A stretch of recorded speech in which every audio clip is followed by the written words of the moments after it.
Hello everyone, इस video में हम बीए फर्स्ट सेमेस्टर हिस्ट्री के चैप्टर 2 के मोस्ट इम्पॉर्टेंट क्वेश्चंस करने वाले हैं। एंड इन क्वेश्चंस को करके आपका चैप्टर 2 का 90% सिलेबस भी कंप्लीट हो जाएगा। जो हिंदी मीडियम के स्टूडेंट्स हैं वो भी इस वीडियो को आराम से देख सकते हैं। ऑल्दो आंसर्स जो है वो इंग्लिश में हैं, बट एक्सप्लेनेशन मैंने पूरा हिंदी में किया है, तो आप थ्योरी समझ के आराम से अपनी लैंग्वेज में आंसर्स लिख सकते हैं। तो पहला क्वेश्चन है आपका, throw light on main sources of ancient knowledge system. तो ये क्वेश्चन क्या पूछ रहा है? ये क्वेश्चन ये पूछ रहा है कि एंशिएंट टाइम के लोगों के ज्ञान और जानकारी के बारे में हमें कहाँ से पता चलता है। कहने का मतलब ये है कि किन सोर्सेज से हमें पुराने समय की नॉलेज, कल्चर और लाइफस्टाइल के बारे में जानकारी मिलती है।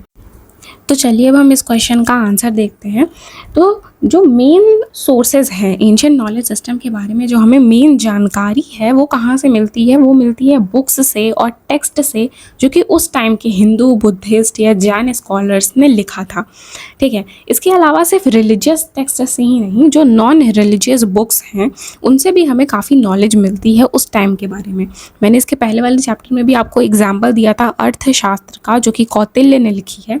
ये कोई रिलीजियस बुक नहीं है, एक इकोनॉमिक्स की बुक है जिससे हमें उस टाइम की इकोनॉमिक लाइफ के बारे में पता चलता है। ठीक है, तो ये जो बुक्स होते हैं, टेक्स्ट होते हैं, इनसे ही हमें पता चलता है कि उस टाइम पे कल्चर कैसा था, लाइफस्टाइल कैसी थी, और भी बहुत सारी चीज़ों के बारे में पता चलता है। तो चलिए अब हम देखते हैं सबसे पहला पॉइंट, जो कि है वेदास। वेदास हिंदुइज्म के सबसे पुराने रिलीजियस टेक्स्ट हैं और इनको वैदिक संस्कृत में लिखा गया है। वेदास 4 तरीके के होते हैं: ऋग्वेद, यजुर्वेद, सामवेद, अथर्ववेद। ठीक है, वेदास में हिंदुइज्म के बारे में, उनके रिचुअल्स के बारे में, फिलॉसफीज़ के बारे में, और भी म्यूज़िक के बारे में, और पोएम्स, हाइम्स, श्लोक, ये सब चीज़ें वेदास में लिखी हुई हैं। इसके अलावा वेदास को orally generation to generation pass किया गया है। पहले लिखा नहीं जाता था उतना टेक्स्ट, तो सिर्फ एक जनरेशन जो है वो ओरली अपनी दूसरी जनरेशन को बताती थी। बाद में, बहुत बाद में, जब ये टेक्स्ट को लिखा जाने लगा, तब जाके वेदास को भी बुक्स में लिखा गया। नेक्स्ट पॉइंट आता है आपका उपनिषद। उपनिषद क्या होते हैं? ये वेदास का फिलोसफिकल पार्ट है। जो वेदास में स्टार्टिंग वाले पार्ट हैं उसमें तो रिचुअल्स के बारे में, प्रेयर्स के बारे में, ठीक है, पोएम्स, हाइम्स, इन सब चीज़ों के बारे में लिखा है। लेकिन जो वेदास का लेटर पार्ट है, बाद वाला पोर्शन है, उसमें जो है बहुत ही फिलोसफिकल क्वेश्चंस पूछे गए हैं, बहुत ही डीपर क्वेश्चन कि मैं कौन हूँ, मेरा क्या अस्तित्व है, ठीक है, ब्रह्मांड का नेचर क्या है, ये सब चीज़ें फिलोसफिकल क्वेश्चंस पूछे गए हैं, इसलिए उसको फिलोसफिकल पार्ट ऑफ वेदास बोलते हैं। इसके अलावा इसमें meditation, consciousness, soul, spiritual knowledge भी बताया मैंने आपको कि इन सब चीज़ों के बारे में लिखा हुआ है। इसके अलावा it explain deeper meanings of वैदिक टीचिंग्स। इसका मतलब क्या है? इसका मतलब ये है कि ये सिर्फ रिचुअल्स की ऊपर ऊपर से बात नहीं करता है कि पूजा पाठ कर लिया, ये कर लिया, वो कर लिया, नहीं। ये जो उपनिषद है ये डीपर मीनिंग की बात करते हैं कि जब हम पूजा करते हैं तो हम, जो हमारा दिमाग शांत रहता है, तो हम मेडिटेट करते हैं, तो एक तरीके से वो भी आत्मा और परमात्मा का मिलन है, समझ रहे हैं? तो वेदास में तो एक्सटर्नल रिचुअल्स की बात की गई है, लेकिन उपनिषद में इंटरनल विजडम की बात की गई है। नेक्स्ट पॉइंट आता है आपका सूत्रास। सूत्र मतलब आपको पता होगा, धागा होता है, थ्रेड होता है, और थ्रेड का काम क्या होता है? चीज़ों को जोड़ के रखना, ठीक है, एक ऑर्गेनाइज्ड वे में। तो यहाँ पे सूत्रास का भी वही मतलब है। ये बहुत ही शॉर्ट स्टेटमेंट होते थे या रूल्स होते थे, जो कि किसी बहुत बड़े डिस्कशन को या बहुत बड़े स्टेटमेंट को कम शब्दों में समराइज़ करते थे। ठीक है, एंड तो ये जो है, ये हिंदुइज़्म, बुद्धिज़्म, जैनिज़्म, तीनों ही रिलीजन में सूत्रास देखने को मिले हैं। ये नॉलेज को बहुत ही सिस्टमैटिक और कंसाइज, बहुत ही छोटे शब्दों में, कम शब्दों में जो है प्रेजेंट करते हैं, जैसे कि लोगों को समझने में बहुत आसानी हो। ठीक है, इसका सूत्रास का एक एग्जाम्पल है जैसे कि योग सूत्रा। तो योग सूत्रा में क्या लिखा हुआ है? इसमें योगा के बारे में लिखा हुआ है। नेक्स्ट पॉइंट है हमारा बुद्धिस्ट लिटरेचर। बुद्धिस्ट लिटरेचर में जो गौतम बुद्धा हैं उनकी टीचिंग्स के बारे में लिखा गया है। इसका जो मेन कलेक्शन है वो है सूता, सूत्रास, जिसमें उनकी टीचिंग्स, उनके उपदेश जो उन्होंने दिए हैं वो लिखा हुआ है। नेक्स्ट है विनय पिटका। विनय पिटका में जो आपके मॉन्क थे, बुद्धिस्ट मॉन्क, तो वो कैसा डिसिप्लिन फॉलो करते हैं, उनका इथिकल बिहेवियर कैसा होना चाहिए, उनके बारे में लिखा है। नेक्स्ट आता है आपका अभिधम्मा या अभिधर्मा। इसमें बेसिकली फ़िलॉसफ़ी के बारे में लिखा हुआ है कि वही आत्मा परमात्मा क्या है, दुख दर्द मोह माया, इन सब चीज़ों के बारे में लिखा हुआ है। इनिशियली इसको भी ओरल ट्रेडिशन के थ्रू प्रिजर्व किया, क्योंकि लिखना जो है वो पॉपुलर नहीं था।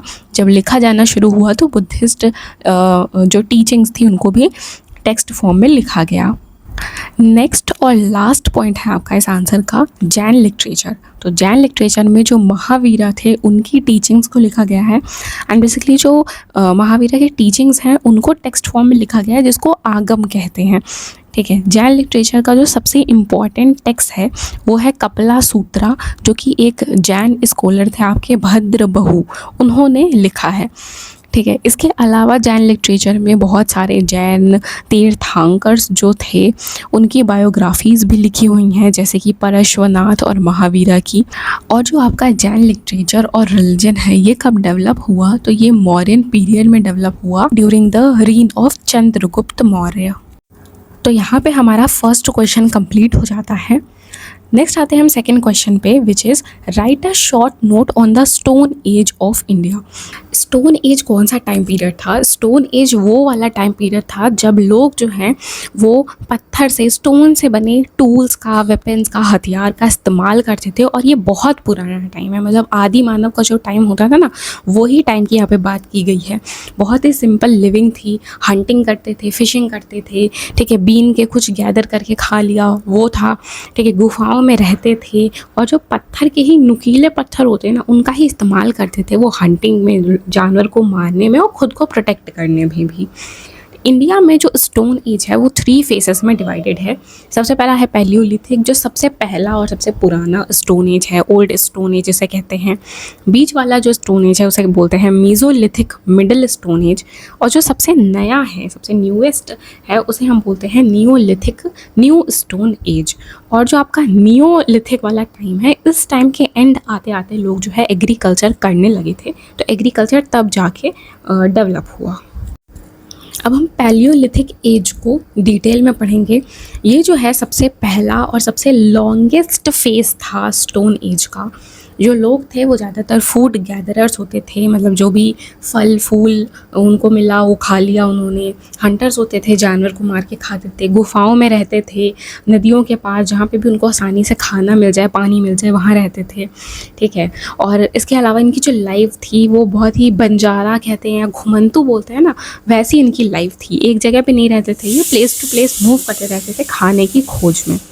जो इनके पास टूल्स होते थे, हथियार होते थे, वो बहुत एडवांस नहीं होते थे। जो नुकीले पत्थर उनको मिल जाते थे कहीं तो वो होते थे, या फिर कोई ऐसा पत्थर जिसको ये थोड़ा सा रगड़ के शार्प कर लिया, तो ऐसे बहुत ही सिंपल टूल्स होते थे। इसके अलावा हंटिंग जो है, ये गैदरिंग फ्रूट्स, रूट लीव्स, ये सभी मेन सोर्स ऑफ फूड होता था।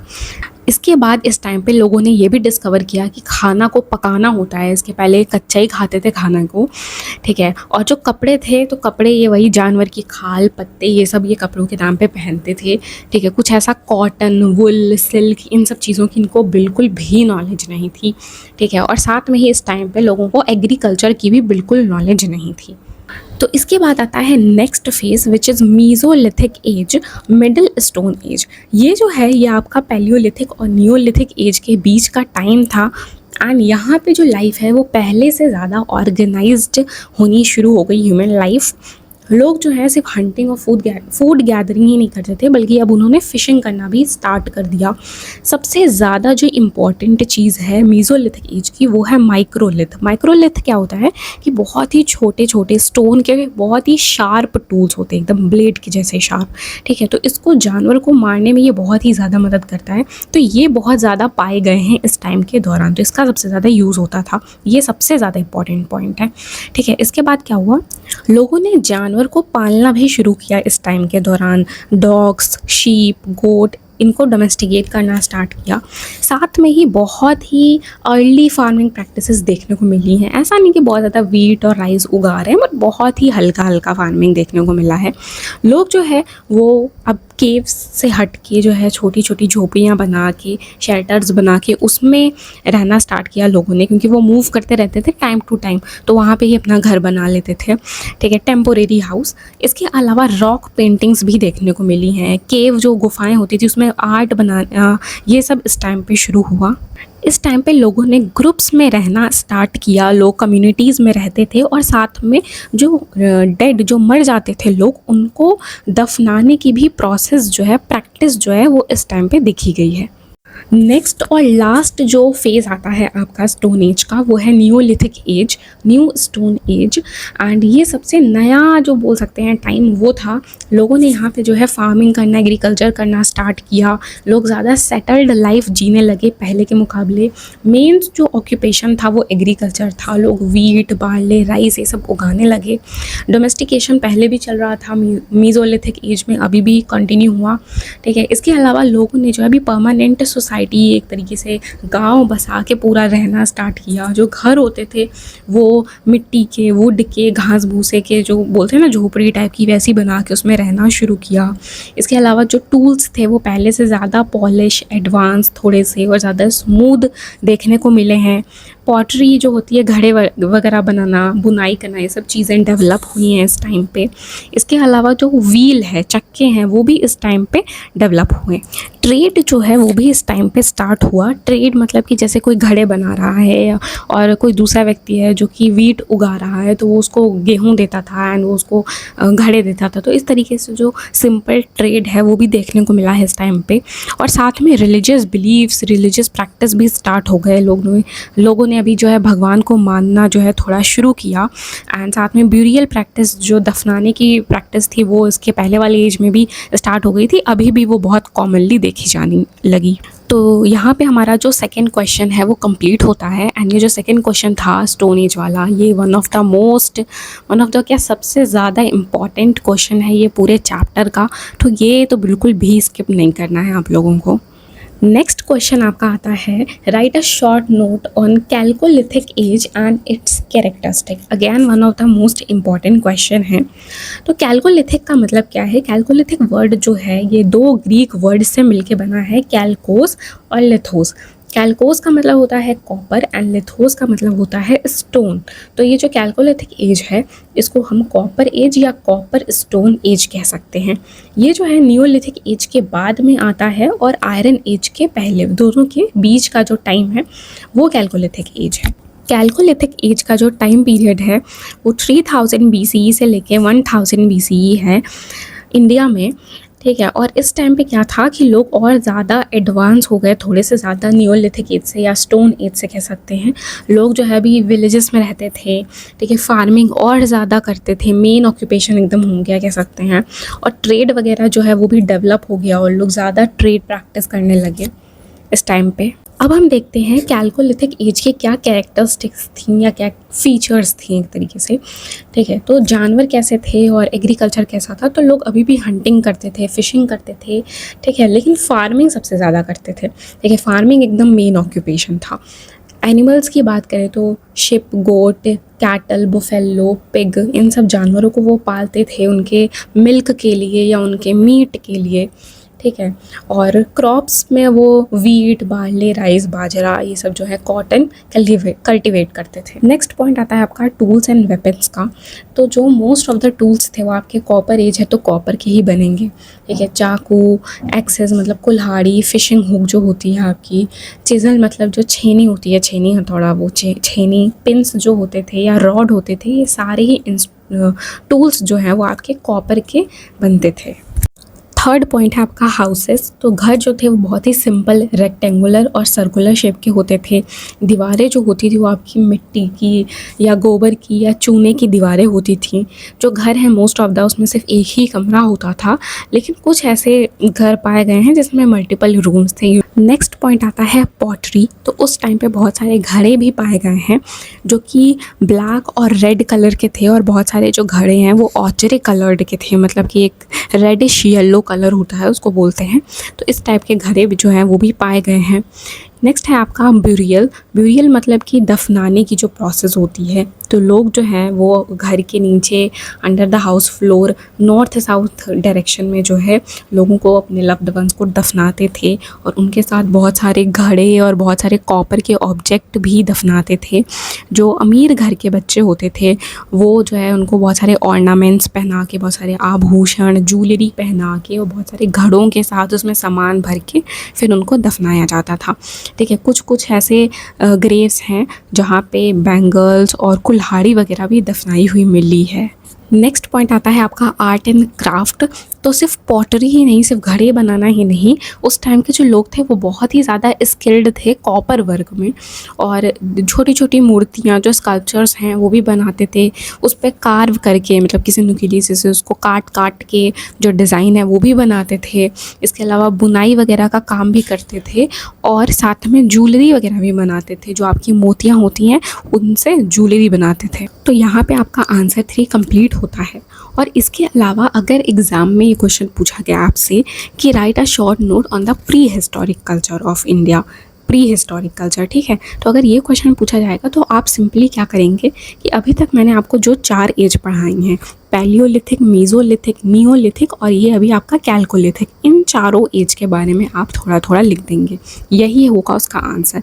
ठीक है, इसको सेपरेटली मैंने नहीं कराया है क्योंकि कोई मतलब नहीं होगा, बट ये आप याद रखिएगा, ये क्वेश्चन पूछा जा सकता है। नेक्स्ट क्वेश्चन हमारा आता है write a short note on megalith culture of southern India. Megalith क्या होता है? ये जो वर्ड है ये 2 ग्रीक वर्ड से डिराइव्ड है। मेगा मतलब होता है बड़ा, लार्ज, एंड लिथ मतलब होता है स्टोन। तो बेसिकली इस टाइम के जो लोग थे वो क्या करते थे, वो बड़े बड़े, बहुत बड़े बड़े स्टोन्स से एक तरीके का चैम्बर बनाते थे, एक स्ट्रक्चर बनाते थे, जैसा आप देख सकते हैं स्क्रीन पे, इस तरीके का स्ट्रक्चर बनाते थे वो। एंड इसके अंदर जो स्पेस रहती है उसके अंदर डेड बॉडी को रखते थे, और उसके साथ बाकी जो चीज़ें उनको दफनानी होती थी, जैसे कि साथ में कुछ पॉटरी, घड़े वड़े या कुछ ऑर्नामेंट, ज्वेलरी वगैरह जो भी दफनाना होता था वो इसी चैम्बर के अंदर वो दफनाते थे। तो ये वाला जो टाइम है मेगालिथ कल्चर, मतलब ही यही है कि इस टाइप का जो आपका ग्रेव है, इस टाइप की जो आपकी कब्र है वो इस टाइम के दौरान देखने को मिली है। इसके अलावा जो आपका मेगालिथ कल्चर है वो नियोलिथिक एज के बाद शुरू हुआ, कह सकते हैं कि नियोलिथिक एज के बाद, और जब साउथ इंडिया में हिस्टोरिकल सिविलाइजेशन शुरू हुई, मतलब कि किंगडम्स वगैरह और डायनेस्टी, जैसे पांड्या डायनेस्टी या चेला डायनेस्टी या ये सारी डायनेस्टीज़ जब शुरू हुई, तो इन दोनों के बीच का जो टाइम था उस टाइम पे ये मेगालिथ कल्चर बहुत पॉपुलर था। अब हम देखते हैं कि इस टाइम के क्या इम्पॉर्टेंट फ़ीचर्स थे।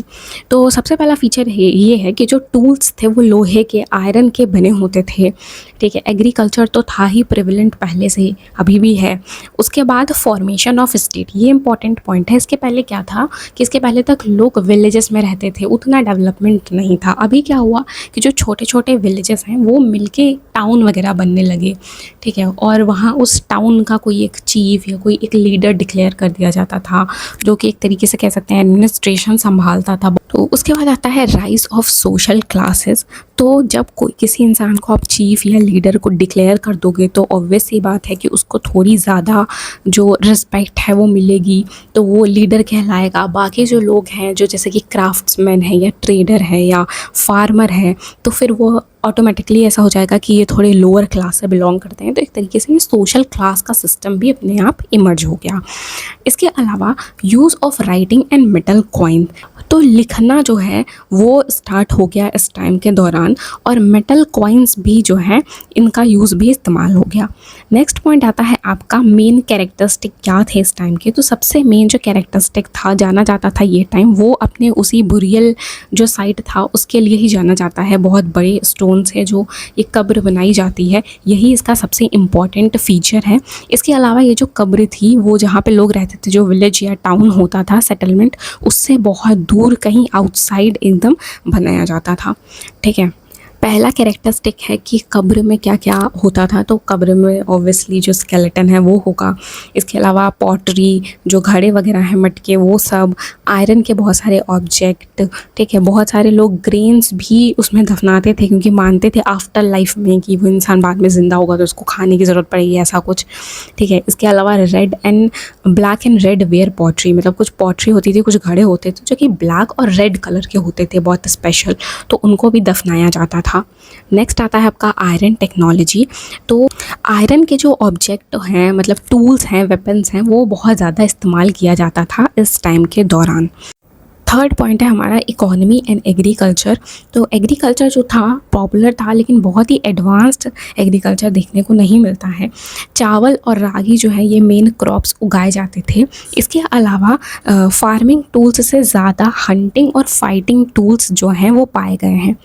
नेक्स्ट पॉइंट आता है सेटलमेंट पैटर्न। तो जो लोग थे वो प्लेन्स में और रिवर वैलीज के किनारे ज़्यादा नहीं रहते थे, बल्कि वो ज़्यादा अपलैंड एरियाज़ में रहते थे। स्पेशली जो प्लेट्यू वाला एरिया है, प्लेट्यू मतलब आप समझते हैं ना, जो ज़मीन से काफ़ी उठा हुआ एरिया रहता है, वो आपका होता है प्लेट्यू। तो वहाँ पे ज़्यादा सेटलमेंट देखने को मिली है और कल्टिवेटेड लैंड बहुत ही कम था, ठीक।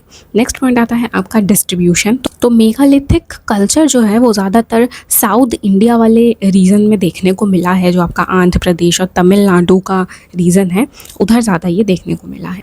तो ये हो गया हमारा फोर्थ क्वेश्चन कंप्लीट। अब आते हैं हम नेक्स्ट क्वेश्चन पे, which is right an essay on the early state formation in south India. तो साउथ इंडिया में क्या पूछ रहा है कि साउथ इंडिया में जो अर्ली डायनेस्टीज़ थी और किंगडम्स थे वो कैसे बने, ठीक है, कैसे इमर्ज हुए बेसिकली। तो साउथ इंडिया में जो हिस्टोरिकल पीरियड है उसकी शुरुआत कहाँ से हुई? उसकी शुरुआत हुई लार्ज स्केल रूरल सेटलमेंट से। इसके पहले वाले टाइम में क्या था कि लोग जो है बहुत ज़्यादा परमानेंटली ऐसे घर बना के नहीं रहते थे, नोमैड होते थे, इधर उधर घूमते रहते थे, बंजारा जिसे कहते हैं। लेकिन अभी क्या हुआ, इस वाले टाइम में लोगों ने परमानेंटली विलेजेस में, टाउन्स में रहना शुरू किया, एक कॉलोनी बना के ज़्यादा ऑर्गेनाइज्ड और सिविलाइज्ड तरीके से, ठीक है। तो कोई साम्राज्य या किंगडम, डायनेस्टी बनने का सबसे पहला स्टेप तो यही होता है कि लोग ऑर्गेनाइज्ड वे में कम्युनिटी में रह रहे हैं और फिर किसी पर्सन को उसका लीडर डिक्लेयर कर दिया जा रहा है, ठीक है। तो यहाँ से ये शुरुआत हुई। उसके बाद आता है यूज़ ऑफ आयरन इम्प्लीमेंट, मतलब लोहे के जो टूल्स और वेपन्स थे उसका इस्तेमाल किया जाता था एग्रीकल्चर में। Formation of states and kingdoms, तो मैंने वही बताया अभी आपको कि जब लोग परमानेंटली ऐसे विलेजेस में और टाउन्स में रहना शुरू किया, फिर उसका किसी को राजा डिक्लेयर कर दिया जाता था उस टाउन का, ठीक है। तो इस तरीके से धीरे धीरे स्टेट और किंगडम्स इमर्ज हुए। राइज ऑफ सोशल क्लासेस की जो लीडर होता था उसको थोड़ा सुप्रीम बना दिया गया। बाकी कोई कारपेंटर वगैरह है तो उसको ऐसे कि ये थोड़ा लोअर क्लास का है, तो एक तरीके से सोशल डिवीज़न देखने को मिला। इसके अलावा इस टाइम पे राइटिंग एंड लिटरेचर भी काफ़ी पॉपुलर हुए। मेटल करेंसी का इस्तेमाल किया जाने लगा इस वाले टाइम पीरियड के दौरान। इसके अलावा बेसिकली अगर हम बात करें कि ये हिस्टोरिकल डेवलपमेंट हुआ कब, तो ये 2nd सेंचुरी BC के आसपास डेवलपमेंट देखने को मिलता है, ठीक है। इसके अलावा जो अशोकन इंस्क्रिप्शन है, जो आपके अशोका द ग्रेट थे, उन्होंने अपने इंस्क्रिप्शन में साउथ इंडिया में 3 सबसे मेन जो किंगडम्स हैं उनके बारे में लिखवाया है, जो भी हम देखने वाले हैं। तो साउथ इंडिया के जो अर्ली 3 किंगडम्स थे वो थे आपके Pandya dynasty, Chola dynasty and Chera dynasty. सबसे पहले हम पांड्या डायनेस्टी के बारे में पढ़ेंगे। तो पांड्या डायनेस्टी जो थी वो साउथ इंडिया की वन ऑफ द सबसे ओल्डेस्ट डायनेस्टीज़ थी एंड मेनली ये तमिलनाडु वाले रीजन में थी। इसका कैपिटल जो था वो मदुरई था। फाउंडर का पता नहीं है क्योंकि ये बहुत बहुत पुरानी डायनेस्टी है, तो किसने फाउंड किया है ये नहीं पता है। इसके अलावा जो आपके राइटर मेघास्तीन हैं, जिन्होंने बहुत फेमस बुक इंडिका लिखी है, उन्होंने अपनी बुक में भी पांड्यास का मेंशन किया है और ये बताया है कि जो पांड्या किंगडम था वो पर्ल, जो मोती होते थे, उनका ट्रेड करता था और उनको समुद्र से निकालना जो होता है इसके लिए बहुत फेमस थे वो। इसके अलावा जो सोसाइटी थी वो मैट्रियार्कल सोसाइटी थी, मतलब महिला प्रधान सोसाइटी थी। जो पांड्या डायनेस्टी थी वो आपकी बहुत ही वेल्दी एंड प्रॉस्पेरस डायनेस्टी थी। इसके अलावा ये लोग रोमन्स के साथ और भी साउथ ईस्ट एशियन कंट्रीज़ के साथ ट्रेड भी करते थे। ब्राह्मण जो है उनकी बहुत ज़्यादा सुप्रीमेसी और स्ट्रॉन्ग इन्फ्लुएंस देखने को मिलता है इस टाइम के दौरान। इसके अलावा जो आपके नेंडू-जेलियन थे वो एक बहुत ही इम्पॉर्टेंट पांड्या रूलर थे, जिन्होंने पांड्या की टेरिटरी को काफ़ी ज़्यादा एक्सटेंड किया, मतलब बहुत सारे लड़ाई लड़ी, बैटल लड़े और टेरिटरी को बढ़ाया, अपने राज्य को, साम्राज्य को बढ़ाया है। इसके अलावा जो आपके पांड्यास थे, इन्होंने तलैया लंगनम के बैटल में, के युद्ध में चेरास को, चोलास को और बहुत सारे लोगों को हराया भी है। तो ये हो गया आपका पांड्या डायनेस्टी के बारे में। अब आते हैं हम नेक्स्ट डायनेस्टी के बारे में, विच इज़ चोला डायनेस्टी। तो जो चोला डायनेस्टी थी उसके फाउंडर थे विजयालय चोला, एंड चोला डायनेस्टी को चोरा मंडलम और कोरोमंडल के नाम से भी जानते हैं। ये जो है ये पेन्नर और वेलर इन दोनों रिवर्स के बीच में लोकेटेड थी डायनेस्टी। जो कैपिटल था यहाँ का वो था उरैयूर और बाद में जाके थांजवुर बन गया। एंड ये जो कैपिटल सिटी थी ये कॉटन के ट्रेड के लिए सबसे ज़्यादा फेमस थी। एंड ये जो पूरा चोला डायनेस्टी है ये ही सबसे ज़्यादा प्रॉस्पेरस सिर्फ कॉटन की वजह से थी। ये सबसे मेन सोर्स था ट्रेड का, ठीक है। एग्रीकल्चर काफ़ी ज़्यादा डेवलप्ड था क्योंकि कैनाल्स थे बहुत सारे और इरिगेशन सिस्टम बहुत अच्छा था, ठीक है। और चोलास की जो नेवी है वो भी बहुत ज़्यादा एफिशिएंट थी। अब हम देखते हैं चोला डायनेस्टी के मोस्ट इम्पॉर्टेंट किंग्स के बारे में। तो करिकला जो थे वो one of the greatest Chola ruler थे। इन्होंने कावेरीपट्टनम नाम का एक मेजर पोर्ट सिटी फाउंड किया था। पोर्ट सिटी आपको पता है ना, जहाँ पे शिप्स रुकती हैं, उसमें सामान लादे जाते हैं, उतारे जाते हैं, तो बंदरगाह जो होता है बेसिकली, तो वो फाउंड किया था ट्रेड के लिए। एंड इसके अलावा जो कावेरी नदी है उसके किनारे इन्होंने बांध बनवाया था इरिगेशन के लिए, ठीक है। नेक्स्ट चोला रूलर हैं आपके इलारा। इन्होंने श्रीलंका जो है इनकी साउथ इंडिया से पास में ही है, तो उसको 50 साल तक उन्होंने उसको कॉन्कर करके रखा और उस पर रूल किया था। नेक्स्ट रूलर हैं तो दईमन इलांदिरयन, एंड ये जो थे ये भी काफ़ी फेमस पोएट थे और काफ़ी ज़्यादा इम्पॉर्टेंट चोला रूलर थे। नेक्स्ट डायनेस्टी आपकी आती है चेरा डायनेस्टी। चेरा डायनेस्टी जो है वो प्रेजेंट डे में जो केरला स्टेट है आपका, वहाँ पे उस वाले रीजन में लोकेटेड थी। कैपिटल थी इसकी वांची। और चेरा डायनेस्टी सबसे ज़्यादा फेमस थी ट्रेड के लिए और कॉमर्स के लिए, ठीक है। रोमन्स के साथ और वेस्ट एशियन कंट्रीज़ में बहुत ही स्ट्रॉन्ग ट्रेड रिलेशन था इनका। इसके अलावा रोमन्स जो थे उन्होंने कोची के पास मुजरिस एक जगह है, वहाँ पे 2 रेजिमेंट मतलब होता है सोल्जर्स का एक ग्रुप भी सेट करके रखा था ताकि जो ट्रेड है वो प्रोटेक्टेड रहे, ठीक है। अब हम देखते हैं चेरा डायनेस्टी के इम्पॉर्टेंट राजाओं के बारे में। तो सबसे पहले हैं नेदुनजेरल आदन। ये जो थे इन्होंने 7 रूलर्स को हराया था, जिसके बाद इनको आधी राजा का टाइटल मिला था। इसके अलावा इन्होंने चोलास के साथ भी बहुत सारे वॉर लड़े थे। नेक्स्ट किंग हैं सेन गुत्तुवन। ये भी एक इम्पॉर्टेंट चेरा रूलर हैं और इनको रेड चेरा और गुड चेरा के नाम से जाना जाता था। इनके बारे में सिलापद्दीकरम जो बुक है उसमें भी मेंशन्ड है इनके बारे में। इसके अलावा मिलिट्री एक्सपेंडिशन में ये काफ़ी ज़्यादा फेमस थे। अब आता है हमारा 6th question, which is what do you mean by Sangam and describe the literary work of Sangam age. तो बेसिकली जो आपका संगम एज है वो कौन सा टाइम था, तो साउथ इंडिया में वो टाइम जब बहुत सारे तमिल ऑथर्स ने तमिल लैंग्वेज में बहुत सारी पोएम्स क्रिएट की थी, कंपोज की थी, तो उस टाइम को हम बोलते हैं संगम एज। संगम वर्ड का मतलब क्या होता है, संगम वर्ड का मतलब होता है एक मीटिंग या असेंबली ऑफ तमिल पोएट्स। तो माना जाता है कि साउथ इंडिया में 3 संगम थे जिनको कलेक्टिवली मुचंगम कहते थे, और ये किसके अंडर में था, ये जो पांड्या किंग थे मदुरई के उनके अंडर में था। ये जो आपकी पोएम्स थी इनको इनिशियली क्या था, ओरली जो है ट्रांसमिट किया जाता था, मतलब कि एक जनरेशन ओरली अपनी दूसरी जनरेशन को बताती थी, एंड फिर बाद में इनको बहुत बाद में जाके लिखा गया। तो हमने देखा था कि 3 टाइप्स के संगम थे। तो सबसे पहला जो संगम था, फर्स्ट मीटिंग, वो कहाँ हुई थी, तो वो हुई थी आपकी तमिलनाडु मदुरई में। एंड उसके प्रेसिडेंट कौन थे, तो एक तरीके से हेड या प्रेसिडेंट बोल सकते हैं, वो थे आपके अगस्त्य। तो उस फर्स्ट संगम की जो आपकी लिटरेरी वर्क है वो अवेलेबल नहीं है, क्योंकि बहुत पुराने टाइम की हुई थी, तो वो आज की डेट में अवेलेबल नहीं है। नेक्स्ट आते हैं हम सेकंड संगम पे। ये हुआ था आपका कपटापुरम में, एंड ये हुआ था आपका अगस्त्य और तोलकापियार के चेयरमैनशिप के अंडर, या ये उसके हेड थे ऐसा कह सकते हैं। ठीक है, तोलकापियार जो थे वो अगस्त्य के ही चेले थे, डिसिपल थे, और उन्होंने जो है तमिल ग्रामर के ऊपर एक बुक भी कंपोज की थी जिसको तोलकापियम के नाम से जाना जाता है। तो जो थर्ड संगम, थर्ड मीटिंग है आपकी, वो कहाँ हुई थी? वो तमिलनाडु मदुरई में हुई थी। उसके जो प्रेसिडेंट थे, लीडर थे, वो थे नक्कीरार।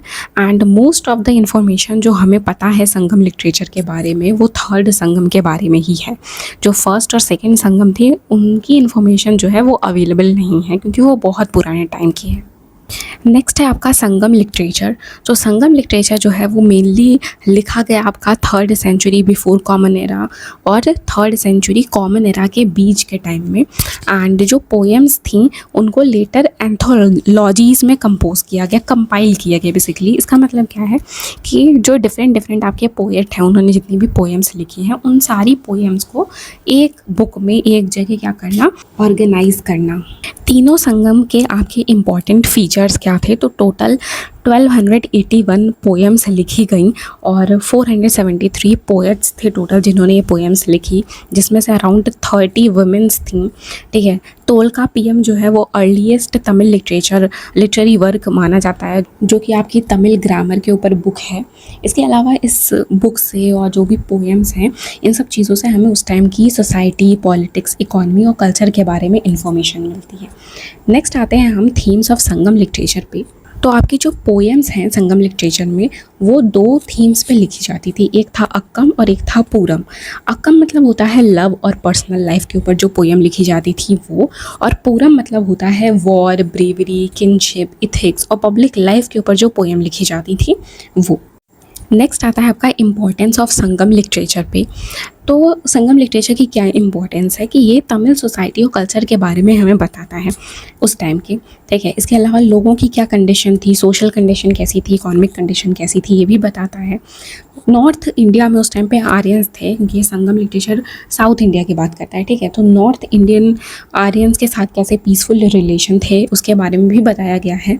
और इसके अलावा जो संगम लिटरेचर है उसको 2 ग्रुप्स में डिवाइड किया गया है, नैरेटिव लिटरेचर एंड डायडेटिक लिटरेचर, जिसके बारे में आपको डिटेल में पढ़ने की कोई ज़रूरत नहीं है। लास्ट क्वेश्चन है, write a short note on Karikala. ये शॉर्ट क्वेश्चन में कई बार पूछा गया है।